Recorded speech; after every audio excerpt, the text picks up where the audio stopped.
तपाईले के बुझ्नु पर्यो भने यहाँ सबै जे कुरा छन् नि जो इन्डिभिजुअलबाट आएको छन् पार्टीबाट आएका छन् सबै कुरामा कतै न कतै सत्यता छ हैन। मेरो बुढी गलत हो भनेर पनि भन्दिनँ मैले, एकदम सही कुरा गरे उसले, थोरै पनि गलत छैन उसको कुरा हैन। सुन मेरो कुरा सुन्न पहिले।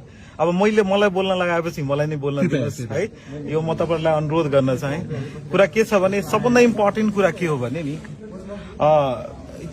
आजको दिनमा मैले के बुझ्छु भने हेर्नु पार्टीलाई लागेको कुरा हो हैन। पार्टी मैले अघि नै भनिसके पार्टीको स्ट्यान्डर्ड फरक होला है। अब त्यति एक दिनमा चाहिँ इन्भेस्टिगेसन कम्प्लिट भयो भने राम्रो कुरा हो। त्यो पार्टीको त्यो कमिटीका साथीहरूलाई पनि भेटौँला है। तर मेरो विचारमा के छ भने आजको दिनमा पार्टीले गरेको डिसिजन सही हो है। म पार्टीको सिपाही भएको हुनाले त्यसलाई एक्सेप्ट गर्छु र पार्टीका हरेक कार्यक्रममा एउटा सानो सिपाही भएर काम गर्ने प्रतिबद्धता। गलत गर्नुभयो तपाईले, सही हो भन्नुभयो तपाईले फेरि त्यो निर्णय। अब तपाईले के बुझ्नु पर्यो भने अब यो भाइरलनेसले गर्दाखेरि यो भाइरल नै हुन लागि सबै कुरा गर्ने हो भने कृपावादको कुरा छ, न नातावादको कुरा छ न कृपावादको कुरा छ।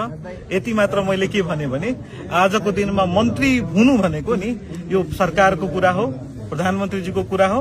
प्रधानमन्त्रीजीले बनाउन सक्नुहुन्छ भने निकाल्न पनि सक्नुहुन्छ है। आज निकाल्नु भएको छ। आज मैले यति मात्र बोले, विस्तृत पछि बोलाउँछु।